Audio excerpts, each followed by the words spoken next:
Mengejutkan, hari ini ada 3 berita terbaru dan terupdate tentang Prabowo. Jangan lupa like dan subscribe channel ini. Silahkan simak baik-baik, inilah berita yang pertama. Mengapa bahasa Inggris Presiden Prabowo Subianto setara native speaker? Ini alasannya. Presiden Amerika Serikat, Donald Trump, baru-baru ini memuji kemampuan bahasa Inggris Presiden Republik Indonesia, Prabowo Subianto, yang dinilainya sangat fasih dan mengesankan.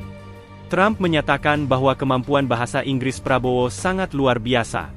Kualitas bahasa Inggris Prabowo yang tak berbeda jauh dengan penutur asli tak mengherankan mengingat latar belakangnya yang tumbuh di London, Inggris. Sejak remaja, Prabowo tinggal di London bersama keluarganya. Dalam keluarga Sumitro Joyo Hadikusumo, bahasa Inggris menjadi bahasa sehari-hari, karena kebanyakan anggota keluarga berbicara dalam bahasa tersebut. Lingkungan sosial yang kental dengan budaya Inggris menjadikan Prabowo dan saudaranya, Jim, sering kesulitan berbahasa Indonesia pada masa itu, karena semua teman sekelas mereka adalah penutur asli bahasa Inggris. Kutipan berikut ini menggambarkan kehidupan keluarga Sumitro yang penuh warna di London, seperti yang diceritakan oleh wartawan senior Tres Nio dalam bukunya. Prabowo sering menerima telepon. Banyak telepon itu berasal dari gadis-gadis cilik Inggris yang ingin berbicara dengan Prabowo. Anak ketiga Sumitro ini memang sering menjadi sasaran perhatian, karena parasnya yang menarik. Kali ini, Jane yang ingin berbicara. Beberapa menit kemudian, giliran Margaret, lalu Rose. Namun, Prabowo yang baru berusia 15 tahun, dan belum tertarik dengan urusan percintaan seringkali membentak mereka agar tidak mengganggunya. "I've told you many times not to call me at home," katanya. Ini menunjukkan betapa kehidupan remaja Prabowo di London dipenuhi interaksi sosial dengan gadis-gadis cilik tersebut, meskipun ia lebih memilih fokus pada pendidikannya. Prabowo sudah beberapa tahun menetap di London bersama ibunya, Dora Sumitro, kakaknya Mariani Ekowati, dan adiknya Hashim Suyono. Kehidupan mereka jauh lebih nyaman dibandingkan dengan masa-masa pengembaraan sebelumnya, yang penuh tantangan. Keluarga Sumitro mengungsi dari Indonesia pada tahun 1957, dan meskipun tinggal di berbagai negara, mereka menghadapi kesulitan hidup yang berat, termasuk masalah perpisahan dengan ayah mereka yang sering berpindah-pindah tempat. Namun, dalam hal pendidikan, anak-anak Sumitro, terutama Prabowo, menunjukkan kecerdasan luar biasa. Prabowo bahkan meloncat satu kelas, dan duduk bersama kakaknya di sekolah menengah London. Keluarga Sumitro merencanakan untuk kembali ke Indonesia, setelah kedua anak ini lulus. Di balik pencapaian akademis yang luar biasa, Prabowo tetap mengingat masa-masa sulit dalam pengembaraannya, dan menunjukkan kematangan sosial yang luar biasa. Ini juga memperjelas mengapa bahasa Inggris menjadi bahasa yang sangat akrab bagi Prabowo, mencerminkan betapa kuatnya pengaruh lingkungan sosial di masa kecilnya. Itulah berita yang pertama. Sekarang Mimin akan bacakan berita yang kedua. Safari Prabowo Subianto tidak akan berdampak pada masuknya investasi. Upaya Presiden Prabowo Subianto yang bersafari mengunjungi beberapa negara di awal masa kepemimpinannya, tidak akan banyak berpengaruh terhadap masuknya investasi asing ke Indonesia. Langkah itu akan menjadi percuma, jika pemerintah tidak memiliki kesiapan dalam menyambut para pemilik modal. Banyak atau tidaknya investasi yang masuk sangat tergantung dari kesiapan kita sendiri, dalam memperbaiki iklim daya saing kita, ujar Wakil Ketua Umum Kadin Indonesia Bidang Agraria dan Tata Ruang Sani Iskandar. Ia melihat pemerintah masih memiliki segudang persoalan yang perlu diperbaiki untuk mengundang dan menyambut investasi masuk ke tanah air. Perizinan berusaha melalui sistem online single submission perlu diperbaiki, karena belum berjalan dengan baik.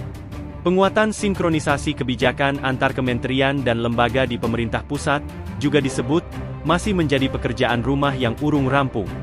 Demikian halnya dengan kebijakan antara pemerintah pusat dan pemerintah daerah yang acap kali tak selaras, menghambat investasi terrealisasi di Indonesia. Selain itu, kata Sani, masalah kepastian hukum di berbagai perizinan dasar juga masih menghambat arus investasi. Beberapa permasalahan itu menyangkut lambatnya proses pengesahan rencana tata ruang wilayah di tingkat daerah. Kemudian adanya tambahan persyaratan sertifikat laik fungsi dalam izin persetujuan bangunan gedung, yang menjadikan high cost economy. Lalu proses persetujuan AMDAL yang lama, dan masih menumpuk ribuan pengajuan di Kementerian Lingkungan Hidup, pungkas Sani. Apa yang Sani sampaikan itu, berkaitan pada pertemuan Presiden Prabowo Subianto dengan Usindo. Diketahui, Kepala Negara mengajak para pengusaha di Amerika Serikat, untuk terus menanamkan modal, dan turut serta dalam pembangunan Indonesia. Sudah lama mereka di Indonesia, dan mereka terus percaya dengan ekonomi Indonesia. Saya juga mendorong mereka untuk terus melakukan investasi, ikut serta dalam rencana pembangunan kita, kata Presiden Prabowo. Itulah berita yang kedua. Sekarang Mimin akan bacakan berita yang ketiga.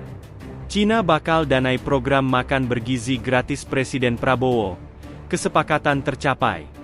Cina bakal mendanai program makan bergizi gratis yang dicanangkan pemerintahan Presiden Prabowo Subianto. Pemerintah Cina telah sepakat mendanai program makan bergizi gratis tersebut. Kesepakatan itu menjadi bagian dari 7 kesepakatan bilateral dan investasi bisnis antara Indonesia dan Cina. Nilai kesepakatan tersebut mencapai 10 miliar dolar, atau setara 157 triliun rupiah. Kesepakatan untuk makan bergizi gratis tertuang dalam kesepakatan pendanaan untuk program Food Supplementation and School Feeding Program in Indonesia. Kesepakatan tersebut diresmikan dalam penandatanganan nota kesepahaman antara pemerintah Indonesia dan Cina. Penandatanganan itu disaksikan langsung oleh Presiden Prabowo dan Presiden Cina 11 Jinping di Great Hall of the People, Beijing. Para pengusaha yang terlibat sepakat untuk menjalin perjanjian kerjasama yang sejalan dengan program prioritas pemerintah.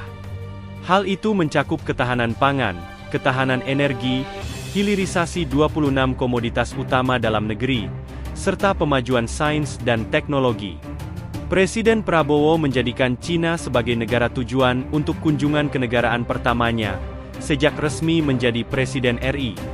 Selain bertemu dengan 11 Jinping, Presiden Prabowo juga bertemu Perdana Menteri Li Qiang, dan Ketua Kongres Rakyat Nasional Cina Zhao Leji.